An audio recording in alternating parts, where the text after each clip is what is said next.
홍수의 대심판을 이제 선언하시는 그 이유가 무엇인지를 설명하는 대목을 우리가 읽었습니다.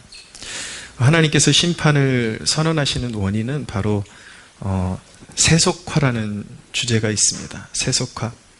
1절에서 3절을 보시면 사람이 땅 위에 번성하기 시작할 때에 그들에게서 딸들이 나니 하나님의 아들들이 사람의 딸들의 아름다움을 보고 자기들이 좋아하는 모든 여자를 아내로 삼는지라. 여호와께서 이르시되 나의 영이 영원히 사람과 함께하지 아니하리니 이는 그들이 육신이 됨이라. 그러나 그들의 날은 120년이 되리라 하시니라 라고 말씀합니다. 여기서 하나님의 아들들과 사람의 딸들이 결혼해서 그것이 바로 세속화의 주된 원인이 된 것입니다. 그러니까 성경에 인간이 극심히 타락하는 그 중심의 원인 가운데 결혼이라는 주제가 있습니다. 경건한 자녀들이 세상으로 가득 찬 딸들과 결혼을 하면서 영적으로 문란해지고 세속화되게 된 것입니다. 창세기 이 부분에 대한 해석이 괴담 같은 해석들이 좀 많이 돌곤 하는데 하나님의 아들들을 천사들로 해석하는 사람들이 있습니다. 천사들이 내려와서 사람의 딸들과 이제 성적인 관계를 통해서 이제 그런 타락한 인간들이 나오기 시작한 것이다 라고 그렇게 해석하는 사람들이 있는데 그렇게 해석하는 사람들 중에 가장 대표적인 인물이 바로 정동수 목사입니다.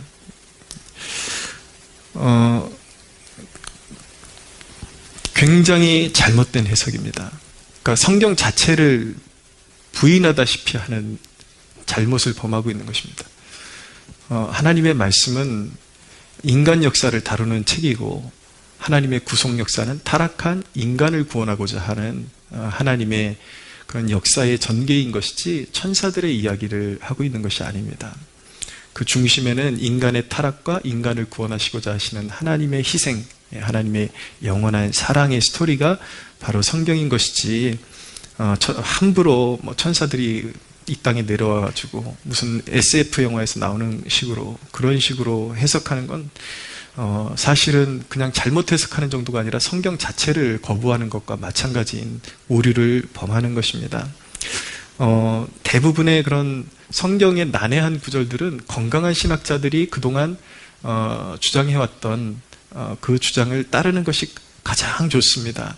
신뢰할 만한 신학자, 종교개혁자들 이런 사람들이 해석했던 내용을 그대로 따라가는 것이 가장 오류가 적고 확실한 길이라고 말씀드릴 수가 있습니다. 대부분 이 말씀은 하나님께서 이제 셋이라는 아담의 후손 중에 셋 계열을 통해서 이제 메시아를 나중에 보내주시는데 경건한 후손으로 하나님께서 일으키신 그 후손이죠. 근데 이 셋 계열의 자손이 지난번에 지나간 수요일에도 한번 다룬 적이 있지만 에노스라는 이름 때 굉장히 영적인 각성과 부흥이 있었거든요.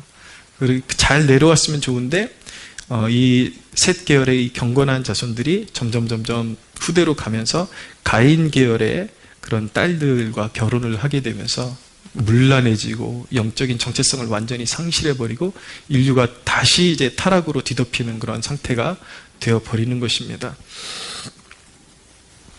기억하십시오. 구속사는 하나님의 구원의 시작과 끝은 인간을 구원하시기 위한 스토리이다라는 걸 꼭 기억하시기를 바랍니다. 그래서 하나님께서 이런 인간의 상태를 보시면서 나의 영이 영원히 사람과 함께하지 아니하리니 라고 말씀하고 있는데 이 본문은 성령의 내주, 우리가 지금 우리가 알고 있는 예수님을 믿으면 성령께서 내주하신다라는 개념의 그런 개념의 말씀이 아니라 성령께서 사람 코에 생기를 불어넣으셨잖아요. 생명의 근원이 하나님께 있는데 그 영을 거두심으로 말미암아 인류로 하여금 풍성한 생명력을 누리지 못하게 하시겠다라는 뜻을 가지고 있는 것입니다. 풍성한 생명력을 거두겠다. 다른 말로 하면 인간이 누릴 수 있는 축복을 다 거두어 버리겠다라는 뜻을 가지고 있는 것입니다. 여기서 큰 문제는 바로 세속성이라는 주제라고 제가 거듭거듭 말씀드리고 있는데, 그 세속성의 표현이 5절에 보시면 여호와께서 사람의 죄악이 세상에 가득함과 그의 마음으로 생각하는 모든 계획이 악할 뿐임을 보셨다라고 말씀하고 있죠. 그들의 모든 마음으로부터의 계획 자체가 비틀어져 있고 하나님의 뜻과 멀어져 있었다라는 것을 알게 되고, 삶의 모든 양식마다 그 죄와 어울려 사는 그런 모습으로 타락했기 때문에 그 인류에게 하나님께서 이제 인류의 남은 날은 120년이다 라고 선고를 하시는 게, 이제 120년의 유예기간을 주신 다음에 홍수로 쓸어버리겠다라는 말씀을 주고 계신 것입니다. 세속화의 핵심은 무엇이냐면 세상 자랑이 있습니다. 세속화되는 그 행태의 중심을 보면 세상 자랑이라는 주제가 있습니다. 6절에 보시면, 4절에 보시면 당시에 땅에는 네피림이 있었고 라고 말씀하고 있는데,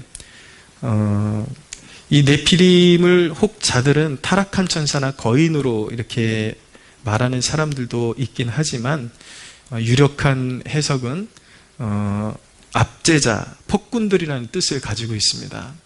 용사들, 강한 자들, 폭군들이라는 뜻을 가지고 있습니다. 그래서 그 후에도 하나님의 아들들이 사람의 딸들에게로 들어와 자식을 낳았으니 그들은 용사라. 네피림 같은 이제 후손들을 낳기 시작했다라는 것이죠. 고대의 명성이 있는 사람들이었더라 라고 말씀합니다. 용사라. 하나님이 지으신 사람에게서, 사람이라는 존재에게서 경건은 사라지고 소유욕, 지배욕에 사로잡힌 존재가 된 상태를 말씀하고 있는 것입니다.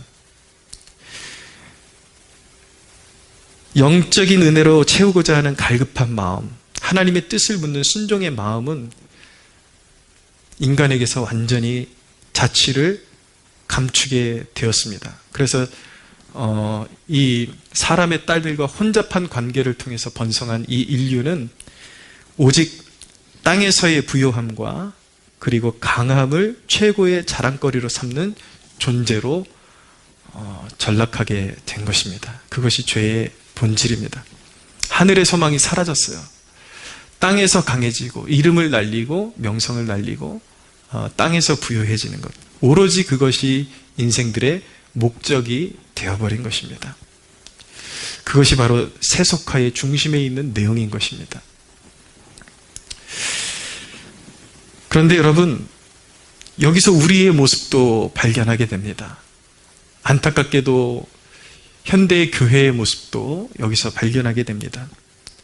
우린 세상 자랑거리들이 하나님을 기쁘시게 할 것이라고 생각하곤 합니다. 우리의 언어나 우리의 그런 관념 중에서, 은연 중에 잘 드러나는 것이 세상에서 성공해서 하나님께 영광 올려드리겠습니다.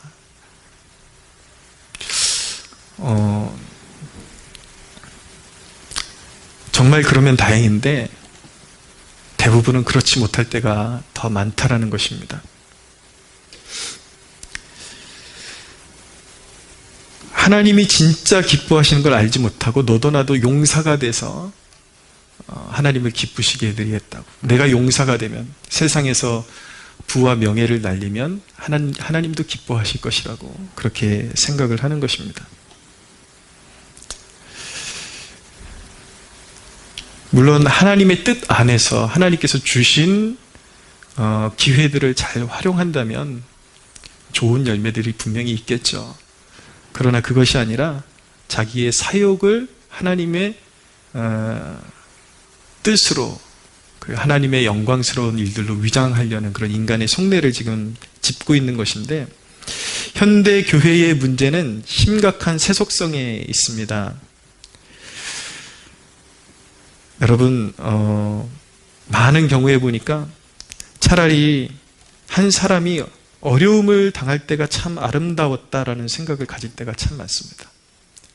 목회 현장에서 봐도 그 사람이 차라리 세상에서 잘 안 될 때, 그리고 별 볼 일 없을 때가 가장 아름다웠다라는 생각을 갖게 될 때가 참 많습니다. 인간이 원하는 것을 얻으면 인간은 얼마나 쉽게 부패하는지요.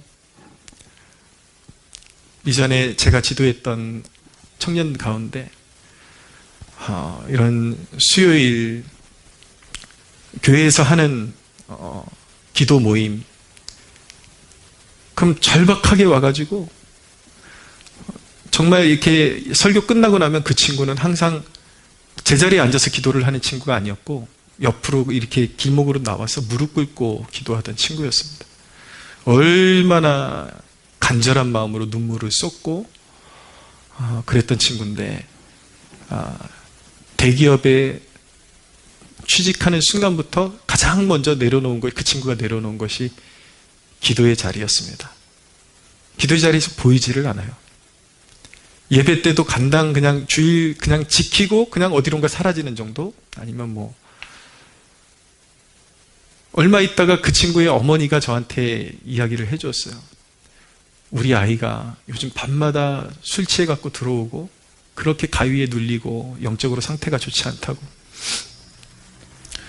그런 모습을 보면서 그 친구의 인생을 생각할 때 차라리 취업 못할 때가 더 아름다웠는데, 차라리 가진 게 없을 때가 더 아름다웠는데, 하나님 앞에 얼마나 절박했던 친구인데 저렇게 타락해가지고 저렇게 하나님 앞에서 멀어지고 있나, 너무나도 안타까운 광경을 목격한 적이 있는데, 많은 경우에 사람들이 정말 세상에서 깨어지고 앞으로 넘어져서 코 깨지고 뒤로 넘어져서 뒤통수 깨지고 와가지고 하나님 앞에 부르짖을 때가 가장 영적으로 순수하고 가장 영적으로 아름다운 때가 아닌가, 그런 생각을 갖게 됩니다.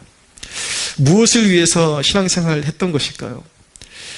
그 친구가, 그런 사람들이 말하는 하나님께 영광은 도대체 어떤 것들일까요?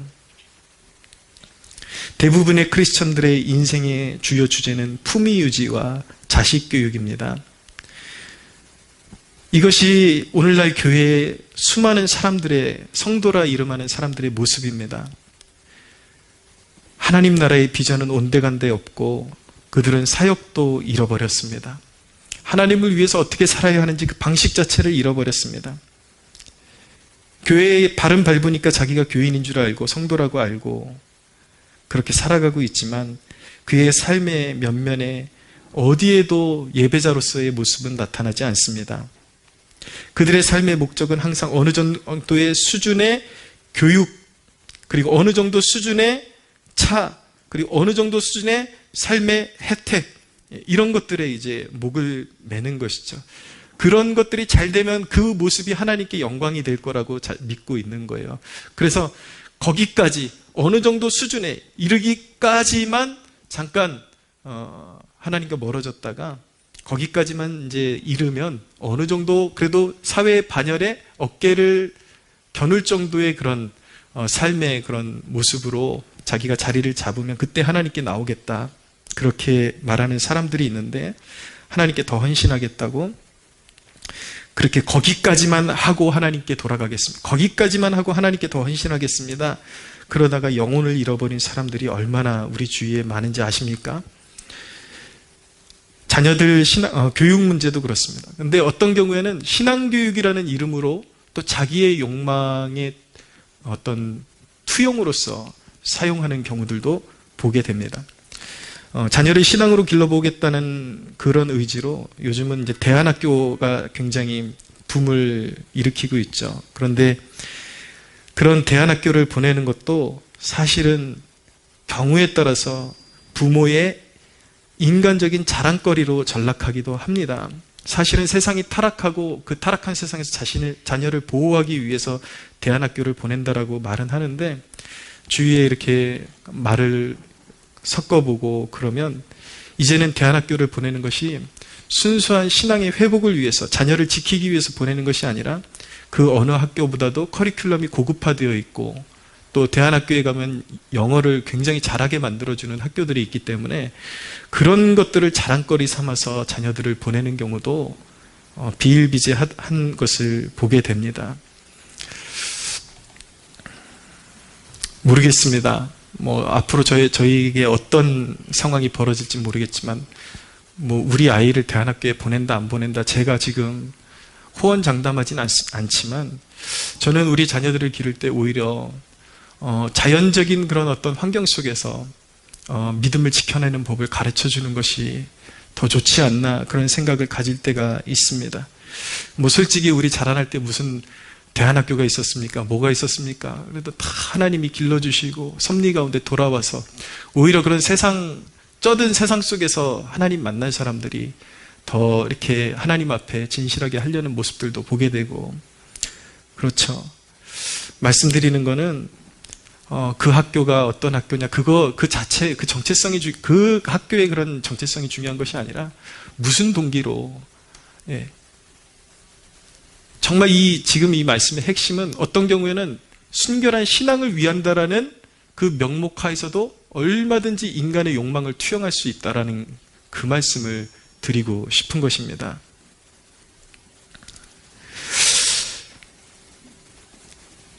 가증스러운 11조도 있습니다.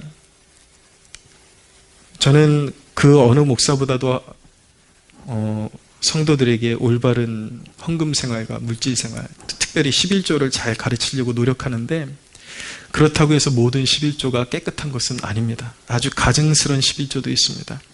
자기의 몸은 오로지 세상에서 품위 유지하고 오락과 여행에 꽂혀 있으면서 죄책감을 싣는 도구로, 이제 돈은 잘 버니까, 돈 내는데 어려움은 없으니까, 돈을 내서 내가 교회 할도리는 한다라는 그런 정도의 그런 헌신을 하지만, 하나님 앞에 몸을 들인 적은 없고 마음을 들인 적은 없고 인생의 방향이 하나님께서 원하시는 방향으로 한 번도 향해 본 적도 없고, 신앙을 도구 삼아서 자기는 세상에서 번영을 누리고 오락과 그런 유흥, 아니면 그런 세상의 어떤 그런 만족들을 위해서 끊임없이 살아가고, 그러면서 오로지 그냥 이제 때 되면 11조 내서 내가 하나님의 자녀로서의 도리는 다 하고 있다라는, 이것도 사실은 하나님께서 기뻐하시는 11조라고 말씀드릴 수가 없는 것입니다.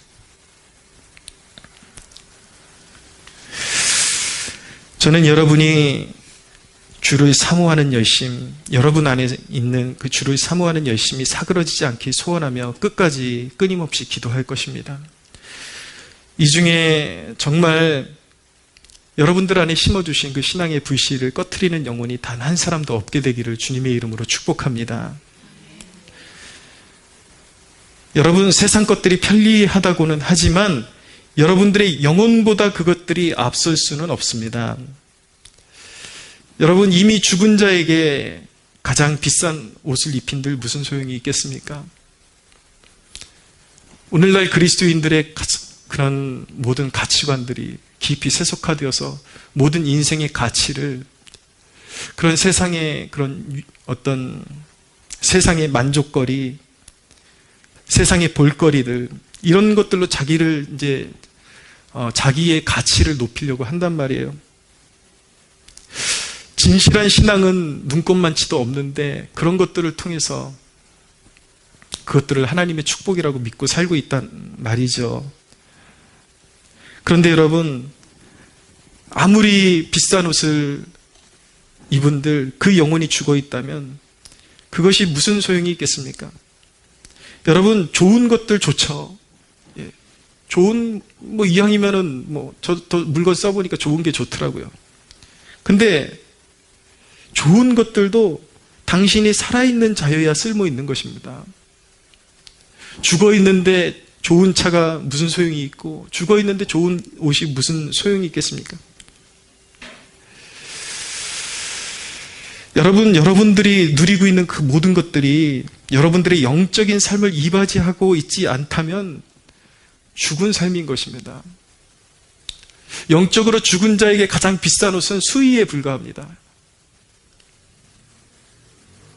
영적으로 죽은 자들에게 가장 좋은 차는 영구차에 불과합니다.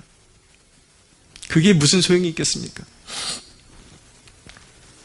무엇을 타고 다니든지 무엇을 입는지 그것을 묻고 있는 것이 아니라 다 좋아요. 근데 그런 여러분들이 누리는 생활을 통해서 하나님과 더 가까워지고 있는가? 그것이 여러분들이 누리는 영적인 삶에 이바지하고 있는가? 그것을 질문해야 하는 것입니다. 영적으로 여러분들이 입고 있는 그 옷이 너무 세련되기 때문에 여러분들이 입술을 열어서 살아계신 주님에 대해서 증거하는 것이 그 품위 때문에 껄끄러워진다면 차라리 그 옷을 찢어버리십시오. 뭘 타고 다녀도 좋습니다. 그러나 그 차로 인해서, 그 소모품으로 인해서, 내가 자랑하는 그 무엇으로 인해서 하나님과의 거리가 멀어지고 있다면 당장 폐차시켜 버리십시오. 있으나 마나한 것들인 것입니다. 모든 것들은 우리가 하나님의 영적인 질서와 축복 아래 있을 때 의미가 있다라는 것, 한순간도 잊지 않는 여러분들 되시기를 주님의 이름으로 축원합니다. 여러분, 하나님이 원하시는 것은 무엇일까요? 은혜 안에 사는 것입니다. 하나님은 이 타락한, 이 지금 읽은 이 시대의 사람들에게 물로 심판하기로 작정하셨습니다. 그러나 이제 우리 세대에게는 하나님은 세상을 불로 심판하실 것을 하나님은 말씀하셨습니다.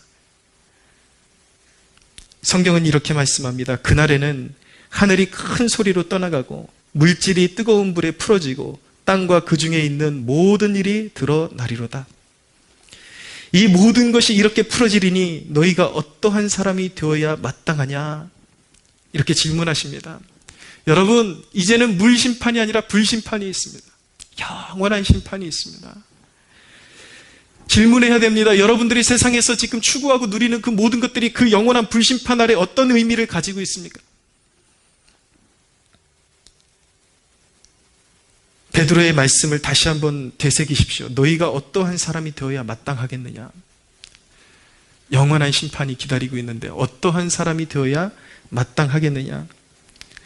사랑하는 여러분, 오늘 말씀에 6장 8절에 보면 그러나 노아는 여호와께 은혜를 입었더라 라고 말씀하고 있습니다. 노아는 당시 홍수 심판을 피한 유일한 사람이었습니다. 물론 노아를 통해서 그 가족이 구원받긴 했지만 하나님 눈에 띄었던 유일한 사람이었습니다.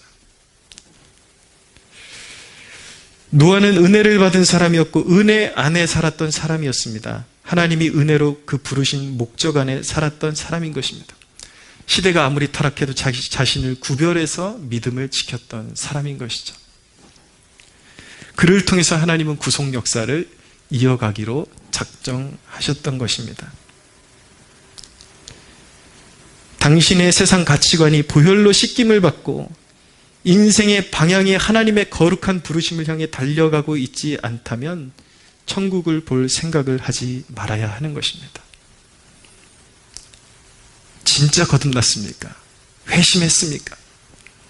여러분들은 진짜 인생의 방향을 돌이키셨습니까? 당신에게는 진정한 회심이 필요합니다.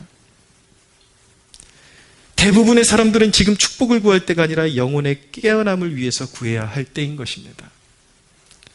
하나님께로 돌이켜야 합니다. 하나님은 여러분의 수입이 아닌 여러분 영혼의 비참함을 보기를 원하십니다. 어리석은 사람은 내 수입이 지금 연봉이 얼만데 그러고 있을 때가 아니에요. 여러분들의 영혼의 가련함과 비참함을 하나님은 보기를 원하시고 노아와 같이 은혜 안에 머물기를 원하십니다. 하나님은 세상의 용사들이 아닌 갈급한 영혼을 통해서 구속사를 이어가시기를 기뻐하십니다. 하나님께서 저와 여러분에게 요구하시는 것, 원하시는 것, 세상의 용사가 되라고 말씀하시는 것이 아니라 하나님 앞에 갈급한 자가 되고 하나님 앞에 엎드릴 수 있는 유약한 존재가 되라고 말씀하십니다. 할렐루야. 사랑하는 여러분, 우리 안에 지어지고 있는, 은근슬쩍 지어지고 있는 속물근성들이 있을 수 있어요. 오늘 성령께서 그것을 보여주시기를 소원합니다. 우리 모두 하나님의 존전 앞에, 성령님 앞에 엎드려서 우리 안에 자라나고 있는, 견고하게 세워지고 있는 그 속물근성들이 깨달아지고 그것들이 우리 안에서 견고해지고 완전히 세워지기 전에 우리가 기도의 능력 안에서 주님의 이름을 의지해서 그 모든 견고한 진들을 부숴버리는 주의 백성들이 되시기를 주님의 이름으로 축원합니다. 우리 하나님께 영광의 박수 올려드리겠습니다.